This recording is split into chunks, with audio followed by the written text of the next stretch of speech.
Hello students, welcome to my channel mathematics साला। And हम लोग क्लास 8 कंपेयरिंग क्वांटिटीज के वीडियो देख रहे हैं आप। और इसमें आज हम काफ़ी इंटरेस्टिंग टॉपिक लेकर आए हुए हैं स्टूडेंट्स। इसमें सबसे पहला है कि डेप्रिसिएशन। डेप्रिसिएशन क्या होता है? जब हम कोई लैंड प्रॉपर्टी, बिल्डिंग प्रॉपर्टी ये सारा परचेज करते हैं तो वो हर एक दिन, हर एक साल टाइम जैसे इंक्रीज करता है उसके साथ साथ उसका रेट इंक्रीज करता है। लेकिन अगर कोई आप बाइक, कार, ऑब्जेक्ट्स परचेज करते हो उस केस में उसका रेट हर दिन, हर एक मंथ और हर एक साल ये आपको ग्रेजुअली डिक्रीज करता है। तो ये ग्रेजुअली डिक्रीज करने वाले जो सम्स हैं उसको हम लोग डेप्रिसिएशन सम में डिस्कस करते हैं। हाँ, इसके बाद इस एक्सरसाइज को ख़त्म होने के बाद एनसीईआरटी के इस क्वेश्चन सारे सॉल्व करने के बाद हमने कुछ स्पेशल टाइप के क्वेश्चंस सॉल्व किया है इसमें, इस वीडियो में। जैसे सपोज आपके पास कोई लैंड है और लैंड को आप पार्ट वाइज बेच सकते हो ना, पूरे को एक साथ न बेच करके। या कोई अगर सपोज आपके पास 100 पेन्स है तो आप पहले 10 पेन को बेचे, अगले बार 50 पेन को बेचा और अगले बार रिमेनिंग पेन को बेचा। लाइक दैट पार्ट वाइज अगर आप कोई डील करते हो, सेलिंग परचेजिंग का काम करते हो तो उसमें ओवरऑल प्रॉफिट या लॉस कैसे कैलकुलेट करते हैं, इस टाइप के सम्स हम लोग आज के वीडियो में देखने वाले हैं स्टूडेंट्स। तो देखो, ये इंटरेस्टिंग वीडियो को मिस मत करो, इसको लास्ट तक आप जरूर देखो। हाँ स्टूडेंट्स, जो हमारे चैनल से नए जुड़ रहे हो वो सब्सक्राइब करना और बेल बटन को प्रेस करना मत भूलो। और अगर वीडियो अच्छा लगे तो लाइक जरूर करो। चलो हम लोग देखते हैं इस वीडियो में क्या क्या है।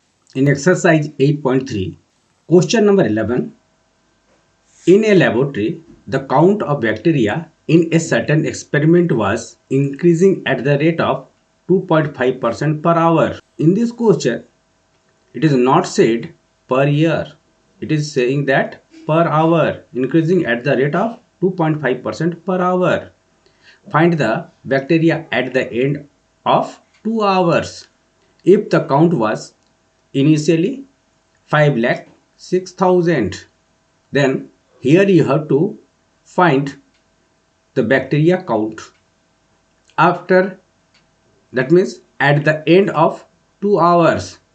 It is similar to the previous questions you have done, but here initially, that is I have taken P naught as the initial bacteria count, that is 5,06,000, and rate of increase is 2.5% per annum per hour. After 2 hours you have to find the bacteria count, then n equal to 2. Let us find, that is P1.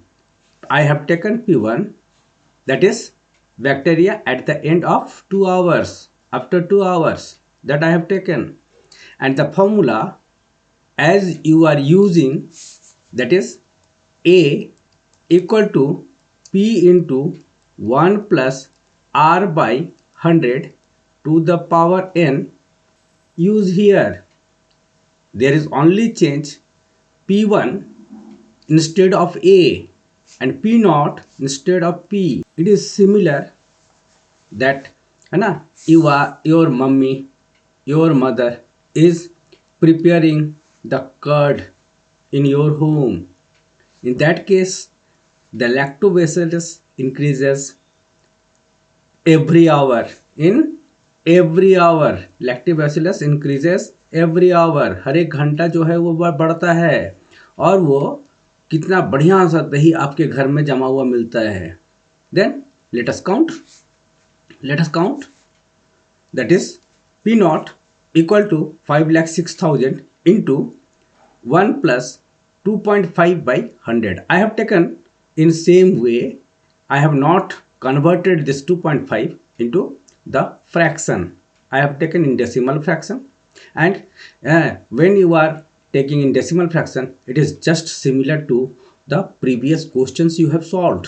You have seen in my video, then it is 102.5 by 100 into 102.5 by 100. Then after you can convert it, just remove the decimal, put here 10, remove decimal, put here 10, and then you know cancelling of the zeros from the numerator and denominator, or you can simply solve after cancelling these two, है ना, after cancelling these two you can say it is 40, and it is yeah, here you have taken 10, here you have taken 10, it is 41 by 40, and after multiplication you will get this value, and you cannot get the number of bacteria in decimal, then just remove the since it is less than 5.5, then just take the integral value, that is 5,31,616 approximately. है ना students, अच्छा question, very good question is this one, important also. Now let us come to question number 12. It is related to depreciation. Then what is depreciation? Depreciation means, देखो जब भी आपके suppose आपने एक new car खरीदा है ना, और जस्ट 1 साल के बाद आप बेचना चाहते हो, क्या आपको 1 साल क्या 1 दिन के बाद भी बेचना चाहते हो, तो क्या आपको वो सेम रेट मिल पाएगा? नहीं, आप उस समय क्या बोल देते हो कि भाई ये सेकंड हैंड है, ये सेकंड हैंड है, उसका रेट घट जाता है. Decreasing, the rate is decreasing, and that type of sums we are solving in depreciation type sum. The scooter was bought at rupees 42,000. Its value depreciated at the rate of 8% per annum. Okay, at the rate of 8% per annum. Find the value after 1 year. 1 साल के बाद आपको value find करना है. ठीक है, ये आपके हर साल रेट डिक्रीज होते रहते हैं, तो रेट डिक्रीज होने के लिए 1 साल के बाद का रेट इसने मांगा है. तो इसको भी जस्ट हम लोग सेम टाइप से क्वेश्चन करेंगे स्टूडेंट्स. इसके वैल्यू ले लो, आप प्रिंसिपल ले लो, बेस वैल्यू ले लो. सपोज उसको क्या ले लिया हमने, पी नॉट, दैट इज 42,000, और रेट ऑफ डेप्रिसिएशन इज 8%, 8% है ना, और तुम्हारा टाइम क्या बोला है, 1 साल ना, दैट इज 1 ईयर. नाउ आपने देखा था ना प्रॉफिट के केस में, प्रॉफिट के केस में क्या देखा था कि वो प्रॉफिट ऐड होता है ना, और लॉस के केस में लॉस को माइनस करते हैं, सब्ट्रैक्शन होता है. देन यहाँ भी जो है माइनस हो रहा है ना, घट रहा होगा ना, तो just you have to put here minus sign in between. यहाँ माइनस साइन डाल दो, माइनस साइन डालो, और डालने के बाद जस्ट आप सारे वैल्यूज पुट करो जो यहाँ लिखा है ना. आर के वैल्यू क्या है, 8/100 है ना, होल टू द पावर 1. 1 साल के लिए चाहिए ना. चलो एलसीएम निकालो, 100 - 8 इज 92. कैंसिल करो, कैंसिल करने के बाद आपको मिला ₹420, and here it is 92. Multiply and you will get the 38,640. देखो यहाँ 42,000 था ना, वो घट के क्या हो गया, 38,640. यह है आपके डेप्रिसिएटेड वैल्यू. चलो अब बारी है कुछ एक्स्ट्रा क्वेश्चन की ना. चलो हम लोग देखते हैं कुछ एक्स्ट्रा क्वेश्चंस जो क्या तुम्हारे लिए यहाँ है. एक्स्ट्रा क्वेश्चन में एक क्वेश्चन देखो, ये मल्टीपल चॉइस टाइप क्वेश्चन लिया है. देखने में ये मल्टीपल चॉइस टाइप है, 4 ऑप्शंस गिवन हैं, लेकिन आपको कुछ सॉल्व भी करना पड़ेगा ना. देखे क्या है, देख क्या फर्स्ट क्वेश्चन, 2/3 ऑफ ए है ना consignment was sold at A profit of 5%. ठीक है, 2/3 मतलब वो तो अभी देखेंगे हम लोग 2/3, and the remainder at a loss of 2%. अब जो बच गया, उसके बाद 2/3 के बाद जो बच गया उसमें क्या किया, 2% लॉस पर बेचा. इफ द प्रॉफिट वाज, सारे को पूरे को बेचने के बाद, पूरे कंसाइनमेंट जो थे उसको पूरे को सेल करने के बाद, है ना, उसे कितना हुआ 400 रुपया प्रॉफिट हुए हैं। ठीक है, तो the value of the consignment in rupees was, ये आपके 20,000 होंगे, 15,000 होंगे, 12,000 होंगे या 10,000 होंगे, हमें पता नहीं है। तो चलो इसके लिए एक काम करते हैं, you have to find the, है ना, वैल्यू ऑफ द कंसाइनमेंट। ये आपसे मांगा है, अगर ये मांगा है तो इसको हम लोग सपोज कर लेते हैं कि उसका वैल्यू सीपी क्या था, ₹X। 2/3 ना, हाँ 2/3 निकालने जानते हो आप, 2/3 निकालने जानते हो। वो क्या है कि जब तुम्हारा कोई एक ऐसा रूम है ना, उसको 3 हिस्से में बांट चुके हो, तो इसमें ये 2 पार्ट जो है, दिस इज कॉल्ड 2/3। 2/3 को क्या बेचा, 2/3 को, है ना, 5% प्रॉफिट में बेचा, है ना। तो 2/3 का सीपी क्या होगा, that is 2/3 of the x. अब बच गया क्या 2/3 को, अब कितना बचता है ये, अब तो आपको पता है ना, दैट इज 1/3 बच जाएगा। 3 हिस्से में से एक हिस्सा ये बचा हुआ है जो आपके ये पार्ट में दिख रहे हैं, है ना, that is 1/3 of the x. Okay, चलो बहुत अच्छा क्वेश्चन है ना, इम्पॉर्टेंट टाइप क्वेश्चन है, इम्पॉर्टेंट टाइप क्वेश्चन है। और इसको हम लोग आगे कैसे सॉल्व करते हैं, इसको सॉल्व करने का तरीका क्या है, ये आपके सामने अभी है। 5%, है ना, प्रॉफिट के साथ 2/3 वाले पार्ट को 5% प्रॉफिट के साथ बेचा, है ना, देन और रिमेनिंग पार्ट को 1/3 को 2% लॉस। ये पहले आप गिवन लिखते हो ना, सारा गिवन लिख चुके हो, सारा गिवन लिख चुके हो। देन, है ना, selling price of 2/3 of the consignment is, क्या बोला, 100। प्रॉफिट के लिए आप फॉर्मूला क्या लगाते हो, 100 plus profit percent divided by 100 into CP, ये है आपका फॉर्मूला। देन आप प्रॉफिट हो रहा है, यानी 100 plus 5, 100 plus 5, 105 by 100 and 2/3 of the consignment का प्राइस क्या था, 2/3x। चलो आपको कैंसलिंग और ये सब आता है, लेकिन हम यहाँ पर वो पार्ट नहीं दिखाए हैं, इसको डायरेक्ट हम सॉल्व करना चाह रहे हैं, इसको आप डेसिमल में हम कन्वर्ट नहीं किए हैं। Then selling price of 1/3 of the consignment is, है ना, क्या है वो, कितने 2% लॉस में जा रहा ना, तो फॉर्मूला क्या जानते थे हम लोग, फॉर्मूला जरूर लिखो, 100 minus loss percent divided by 100 into C P, that is 100 minus 2 is 98 by 100 and इसके सीपी कितने थे, x/3 ना, हाँ, तो उसको भी सेम प्रोसेस में रखा। अब सेलिंग प्राइस, पूरे का सेलिंग प्राइस निकालो, तो पूरे का सेलिंग प्राइस, पूरा जो आपका मान लेते हैं ये कोई प्लॉट था, है ना, ये 2/3 के लिए था और ये 1/3 था। अब ये पूरे को जो है आप सेल करना चाह रहे हो, उसका सेलिंग प्राइस क्या होगा, दैट इज एक पार्ट यहाँ इक्वेशन 1 में लिखे हुए हो और दूसरा पार्ट इक्वेशन 2 में लिखे हो, दोनों को ऐड कर दोगे ना, हाँ, तो दोनों को ऐड करो स्टूडेंट्स। तो स्टूडेंट्स दोनों को ऐड करने के लिए क्या है, हमने यहाँ क्या कर लिया, आप सिंपल सा काम करो, क्या है 105 डिवाइडेड बाई, यहाँ कितना है 300 ना, 300 है ना, और इंटू 2 भी है यहाँ पर, और प्लस 98 बाई 100, 300 ना, ये 3 इंटू 100 इज 300, ये है ना, और इसके पूरे में क्या कॉमन आ गया x।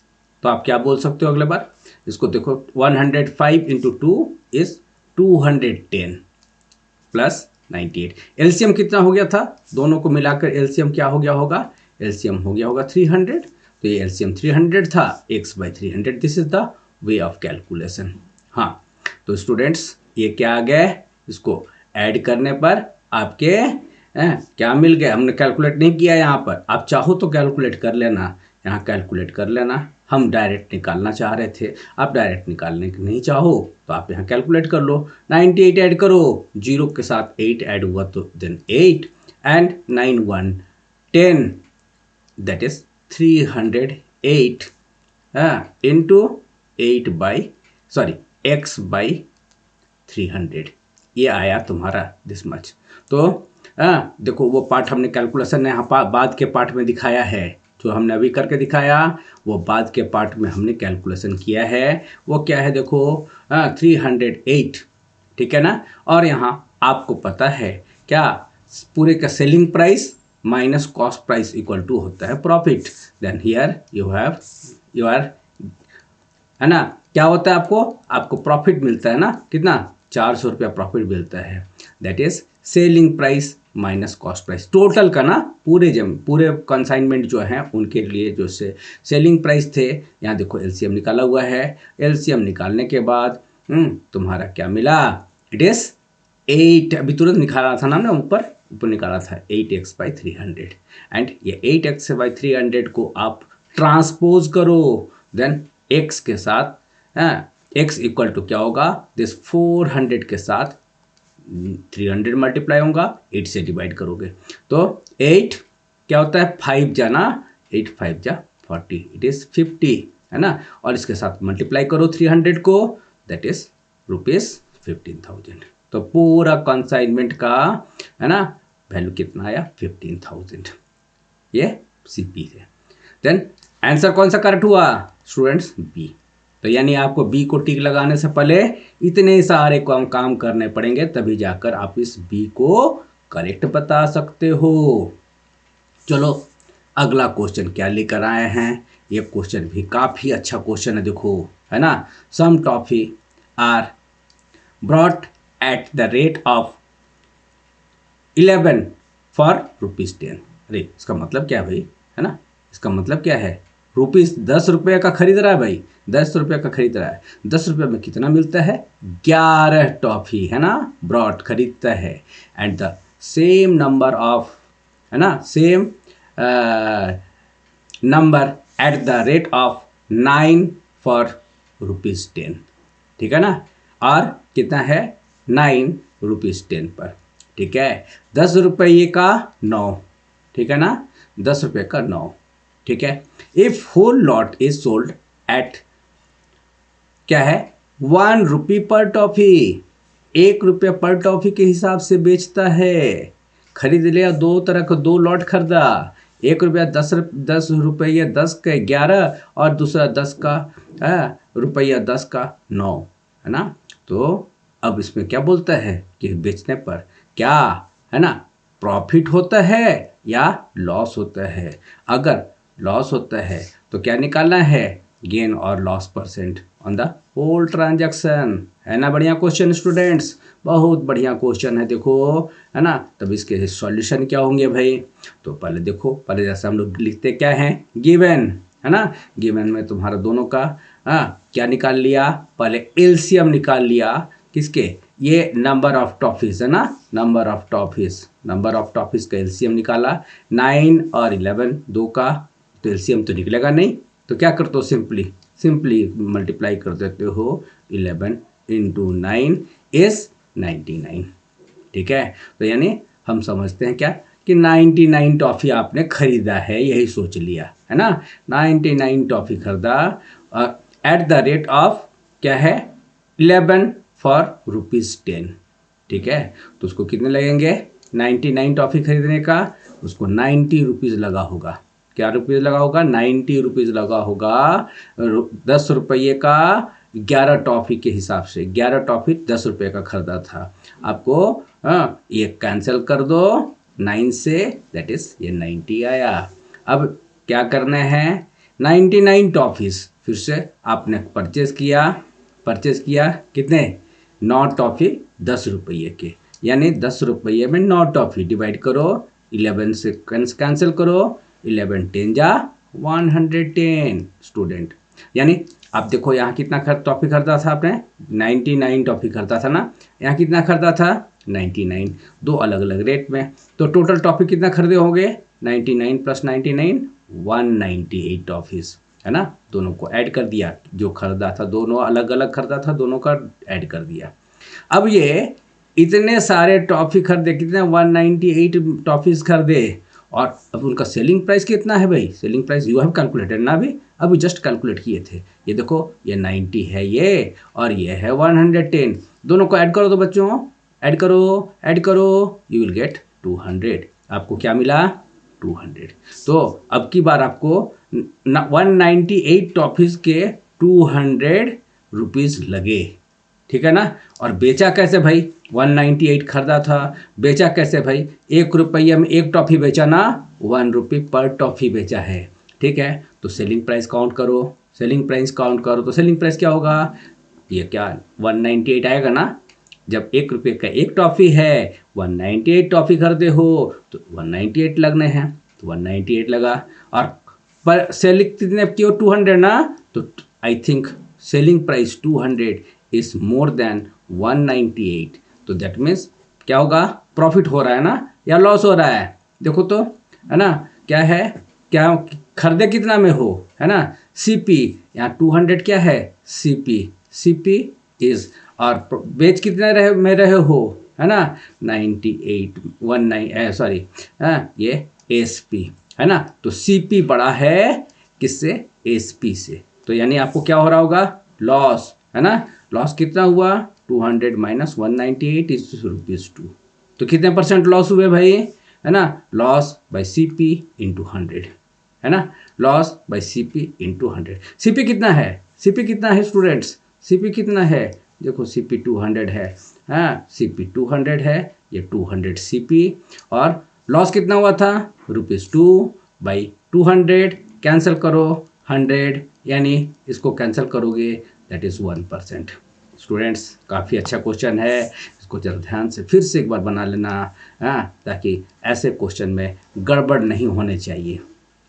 नाउ एक लास्ट क्वेश्चन अभी हम इस वीडियो के लिए लेके आए हुए हैं, that is a man purchase some article for ₹840, है ना, he sold 1/4 of it at 20% loss. कितने, 1/4 of it at 20% loss, 20% loss पर बेचा। If he wants to earn 20% more on his investment, है ना, if he wants to earn 20% more on his investment, वो अपने investment में जो था, जितना खर्च किया था उस पर, अगर तुम्हारा 20% ज़्यादा पाना चाहता है, देन, है ना, एट व्हाट परसेंट प्रॉफिट, है ना, should he sell the remaining articles, है ना। तो रिमेनिंग आर्टिकल्स को, है ना, कितना परसेंट प्रॉफिट में बेचेगा। चलो स्टूडेंट्स, आज का वीडियो हम यहीं पर ख़त्म करते हैं, है ना। जल्दी ही आपसे अगले वीडियो में मुलाकात होगी, तब तक के लिए बाय।